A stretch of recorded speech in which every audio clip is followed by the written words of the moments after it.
அனைவருக்கும் வணக்கம். எல்லாம் வல்ல எம்பெருமான் ஸ்ரீ உச்சிஷ்ட மகாகணபதி அனைவருக்கும் நீண்ட ஆயுளையும் நிறைந்த செல்வத்தையும் உயர்ந்த புகழையும் மெய்ஞானத்தையும் பேரறிவையும் பெருமையும் வணங்கட்டும். அனைவருக்கும் மதாபிதா குரு ஆசிரியரும் எம்பெருமான் ஸ்ரீ உச்சிஷ்ட மகாகணபதி ஆசிரியர் நிரம்ப கிடைக்கட்டும். அனைவரையும் ஜிகேஸ்டோ அன்புடன் வரவேற்கிறது. நம்ம இன்னைக்கு பார்க்க போறது ஒரு கிரகம் என்ற நட்சத்திராதிபதி, அதாவது ஒரு கிரகத்தின் நட்சத்திரங்கள் அப்படிங்கிற தலைப்புல நம்ம ஒரு 2-3 வீடியோ போட போறோம். அதுல முதல்ல நம்ம ராகு வந்து ஆரம்பிக்கும். ராகுங்கிற அந்த நிழல் கிரகத்துக்கு 3 நட்சத்திரம் இருக்கு. திருவாதிரை, சுவாதி, சதயம் அப்படின்ட்டு. ராகு என்ன செய்யணும், எந்த குணத்துல செய்யணும் அப்படிங்கிறத தெளிவா தீர்மானிக்கிறது ராகுவோட நட்சத்திரத்துல என்ன கிரகங்கள்லாம். இதை நம்ம 2 பிரிவா பிரிச்சுருவோம். ராகுடைய நட்சத்திரங்கள் 3. முதலே சொன்ன மாதிரி திருவாதிரை, சுவாதி, சதயம். இந்த 3 நட்சத்திரத்திலையும் கிரகம் இல்லாம இருக்கும்போது ராகுடைய குணம் என்ன, இந்த 3 நட்சத்திரத்திலையுமே கிரகம் இருந்த ராகுடைய செயல்பாடு என்ன, இந்த 3 நட்சத்திரத்துல 2 நட்சத்திரத்துல மட்டும் கிரகம் வந்து ஒரு நட்சத்திர கிரகம் இல்லாம ராகுடைய செயல் என்ன, அப்படி பிரிச்சு பார்க்கும்போது இந்த ராகுடைய குணம் என்ன என்ன என்ன செய்ய காத்திருக்கு அப்படின்னு சொல்லலாம். ஒரு உதாரணத்துக்கு ஒரு செயலை பின்னால இருந்து செய்யறது அப்படிங்கிறது நட்சத்திரம். புற சூழ்நிலைகளை சொல்றது நட்சத்திரம். அந்த நட்சத்திராதிபதி குணத்தை அது செய்ய போகுது அப்படின்னு சொல்லலாம். உதாரணமா லக்னம், சிம்ம லக்னம், ராகு மிதுனத்துல இருக்காரு, புனர்பூச நட்சத்திரத்துல இருக்கிறாரு, பாவம் 11ல இருக்கு. லக்கணத்துக்கு 11ல ராகு இருக்காரு, அவர் நிற்கக்கூடிய நட்சத்திரம் புனர்பூச நட்சத்திரம். ராகுட நட்சத்திரம் முதலே சொன்ன மாதிரி திருவாதிரை, சுவாதி, சதயம் சொல்லியாச்சு. அவரோட நட்சத்திரத்துல திருவாதிரையும் கிரகம் இல்லை, சதயத்திலையும் கிரகம் இல்லை, சுவாதிலையும் கிரகம் இல்லை. அப்ப அவர் என்ன செய்ய போறாருன்னா தான் நின்ற நட்சத்திரத்துடைய குருவுடைய வேலையை ஸ்ட்ராங்கா செய்ய போறார். குரு வந்து அந்த லக்கணத்துக்கு 5, 8 கூடியவர். பூர்வீகத்துல மிகப்பெரிய அவமானமோ இழப்போ ஏற்படும் போது மிகப்பெரிய பதவி அவருக்கு வாங்கி கொடுக்கும். இந்த ஜாதகருடைய தாத்தா இறக்குறார், அப்பா இறக்குறார். இந்த 2 பேரும் அடுத்து இறக்கும் போது அவர் மிகப்பெரிய நிறுவனம் அவர் கைக்கு வருது. அவர் எதிர்பார்க்காத பெரிய நிறுவனம் அவர் கைக்கு வருது. 5, 8 கூடிய வேலையை அது பூர்வீகம், திடீர் அதிர்ஷ்டம் அவருக்கு கிடைக்கும். இப்ப இந்த ராகு அந்த குருவுடைய பாவத்து வேலையைத்தான் அவங்க செய்கிறார். நமக்கு உபஜெயஸ்தானங்கள் ராகு இருந்தா நல்லதுன்னு சொல்லிக்கிறோம். என்ன நல்லது, அவர் எந்த மூலியமா நல்லது செய்வாரு அப்படி கேட்கறது அவர் 2 நட்சத்திரத்துக்கு. இந்த ராகுக்கு என்ன விதமான குணம் இருக்கும் அப்படின்னு பார்த்தோம்னா, திருவாதிரை ஒரு கிரகம் இருந்தது அப்படிங்கிற பட்சத்துல இந்த ராகு அந்த 5, 8 கூட வேலை செய்யறதுக்கு என்ன சாத்தியம், என்ன பிரச்சனை அப்படின்னு சொல்லும். சுவாதியில ஒரு கிரகம் இருந்தது அப்படின்னா இவர் கூட தம்பி போட்டி போடுறதுக்கு தயாரா இருப்பார். நல்லா மறுபடியும் சொல்றோம். சிம்மலக்கணத்துக்கு ராகு புனர்பூசத்துல இருக்கிறாரு. அவர் நட்சத்திரம் திருவாதிரையில ஒரு கிரகம் இருந்து ராகு தசை நடந்தது அப்படின்னா அவருக்கு எந்த விதமான தடையும் இல்லாம அப்படியே அந்த லட்டு மாதிரி பலனை கொடுத்தோம். அதே சிம்மலக்கணத்துக்கு ராகு புனர்பூசத்துல இருக்கிறாரு, திருவாதிரையில கிரகம் இல்லை, சுவாதியில கிரகம் இருந்ததுன்னா அவருக்கு கிடைக்கக்கூடிய பலன்களை இன்னொரு போட்டியாளர், கடுமையான போட்டியாளர் இருப்பார். அது பின் சகோதரன் இருந்திருந்தாருன்னா அவரை கிடைக்க விடாம பண்றதுக்கான அத்தனை வேலையும் செய்வோம். அது ரத்த சம்பந்த உறவுகளா இருக்கும்.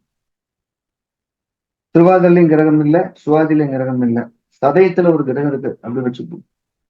அப்படின்னா ரத்த சம்பந்த உறவுகள் இல்லாம வெளியாளுங்க அந்த சொத்துக்கோ அந்த பதவிக்கோ கடுமையா போட்டி போட்டு ராகு செய்ய வேண்டிய நற்பலன்களை செய்ய விடாம எதிர்த்து நிற்பாங்க.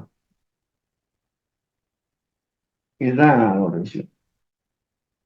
அப்ப ராகு வேலை செய்கிறாருன்னா அவரோட நட்சத்திரத்துல யார் இருக்கிறாங்க அப்படின்றத இந்த ராகு செய்ய போற செயலை கைத்த கட்டி இழுக்கிறாங்களா, தட்டி கொடுக்குறாங்களான்னு செய்யக்கூடிய வேலை செய்யுது. இது ரொம்ப முக்கியம். இதை கொஞ்சம் உணர்ந்துக்கிட்டோம்னா போதும். இது ஒண்ணு. ராகுட நட்சத்திரத்துல கிரகமே இல்லை அப்படின்னு நான் பல முறை சொல்லியிருக்கேன். அது ஆகமீக அப்படின்னு என்ன, அவன் குடும்பத்துல ஒரு நாகராஜரோ இல்ல பாம்பு வச்சிருக்கக்கூடிய ஒரு மகாவிஷ்ணுயோ இல்ல சர்ப்பத்தை கொண்டிருக்கிற சிவபெருமானையோ வழிபட்டு தீவிரமா வழிபட்டு அப்படியே அந்த குடும்பம் அதை அப்படியே மறந்து வெளியேறி வந்திருப்பாங்க. அதனால ராகுவோட நட்சத்திரத்துல கிரகமே இல்லாம இருந்திருக்கும். ராகு அந்த பலனை செய்ய காத்திருக்கும். இப்ப சொல்ல மாதிரி சிம்ம லக்னம் 11 ராகு இருக்குது. எந்த கிரகமே ராகுவோட நட்சத்திரத்திலேயும் ராகு ஆகமே இருக்கார் அப்படிங்கிறது இவருக்கு நற்பலன்கள் கிடைக்கும். அப்படி அவங்க கும்பிட்டவங்க அதை முறையா கொண்டு போய் நம்மளால நீங்க கும்பிட முடியாது கோயில்ல ஒப்படைச்சிருப்பாங்க அந்த ஆகமீக தெய்வத்தை. அதெல்லாம் அது நற்பலனை கொடுக்கும், தடை வராது. இதே ராகு 8லயோ 6லயோ 12 இருந்ததுன்னா அது ஆகமீக இறங்குற பட்சத்துல அவங்க வழிபட்டுட்டு அப்படியே கண்டுக்கிறாம விட்டுருப்பாங்க, தெய்வம் அப்படியே சிதைஞ்சு போயிருக்கும். அப்ப ராகு கொடுக்கக்கூடிய தீய பலன் ஆகமே தீய கிரகமா கடுமையான தொந்தரவு பண்ணும். அதான் நம்ம சொல்ல போறோம். அதுதான் ஒரு விஷயம். சார் ராகு நட்சத்திரம் நிறைய கிரகம்னா இவங்க நிறைய கிரகங்கள் இருக்கிற பட்சத்துல என்னென்ன கிரகம்லாம் இருக்குமோ அதெல்லாம் வழிபட வழிபட ராகுவோட வீரியத்தை கட்டுப்படுத்த முடியுங்கிறது தான் நம்ம இங்க தெரிஞ்சுக்கிற போறோம். ராகுவோட நட்சத்திரத்துல கிரகம் இல்லைன்னா அதுக்காக நல்ல பாவத்தை தான் பயப்பட வேண்டிய விஷயம். கெட்ட பாவத்துனா எந்த தெய்வத்தை விட்டுட்டோம் கண்டுபிடிச்சு அதை நம்ம திருப்திப்படுத்தும் போது ஸ்பிரிச்சுவலா ஆத்மார்த்தமா நமக்கு அடுத்த லெவல் கிடைக்கும். சார் நல்லா தேடி கண்டுபிடிக்க முடியல சார் தெய்வத்தை, என்ன சார் பண்றது? ஆத்மார்த்தமா வீட்டுல நல்ல நெய்தீபம் போடுங்க. ஈசானியத்துல போடும்போது எந்த தெய்வம் அதை நம்ம இருந்து எடுக்கணுமோ அதை எடுத்துக்கணும். கட்டாயம் அண்டத்துல இருக்கிறதெல்லாம் இந்த பிண்டத்துல இருக்குது, இந்த பிண்டத்துல இருக்கிறதெல்லாம் அந்த அண்டத்துல இருக்குதுன்னா நாம் ஆத்மார்த்தமா மனசுருகி மெய்யுருகி அப்படியே நிற்கும் போது அதுவும் வந்து நிற்கும். முதல்ல ஜோதிடம்ங்கிறது பயமுறுத்துறது இல்லை. அதை நம்ம நிக்கிற இடத்துல நின்று கூப்பிடுற விதமா கூப்பிட்டா கட்டாயம் வரும். No doubt. அப்படி செய்யலாம். ஸோ ஒரு ஒரு கிரகமும் தன்னோட நட்சத்திரத்துல என்ன கிரகம் இருக்குங்கிறத பொறுத்து இருக்கு. இப்ப நமக்கு இதுல ஒரு சின்ன டவுட் அப்படின்னா, ராகுடைய நட்சத்திரம் 3 வீட்டுல தான் இருக்கு, பிரச்சனை இல்லை. குருவோட நட்சத்திரம் 6 வீட்டுல இருக்கு. அப்படின்னு பாத்தீங்க எவ்வளவு சிரமம். 6 வீட்லயும் எத்தனை கிரகம் இருக்கலாம். அப்பதான் இந்த பலன் சொல்றத தடுமாற்றங்கள் அதிகமா ஏற்படுது. அப்ப ராகுவோட வீட்டுல புனர்பூசத்துல கிரகம் இருக்கா, பூசத்துல சாரி கடகத்துல கிரகம் இருக்கா, கடகத்துல கூடிய புனர்பூசமா மிதனத்துல கூடிய புனர்பூசமா எல்லாம் பார்க்கணும். ஆனா விதி ஒரே விதிதான். ஒரு கிரகம் வேலை செய்யும் போது அதோட நட்சத்திரத்துல ஒரு கிரகம் இருந்ததுன்னா அதை கட்டுப்பாட்டுல இழுக்கும் இல்ல தட்டி கொடுக்கும். நல்ல பாவத்துல தட்டி கொடுக்கும், கெட்ட பாவத்துல இடிச்சு முன்னேற விடாம இருக்கும்.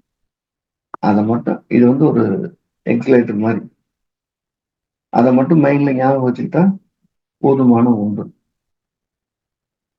ஒரு கிரகம் உதாரணமா ராகு மறுபடியும் செம்ம லக்னம், ராகு புனர்பூசத்துல மிதனத்துல இருக்கிறாரு. அவருடைய நட்சத்திரமான சுவாதியில சனி வக்ரமா இருக்குன்னு வச்சு போராடுவாரு.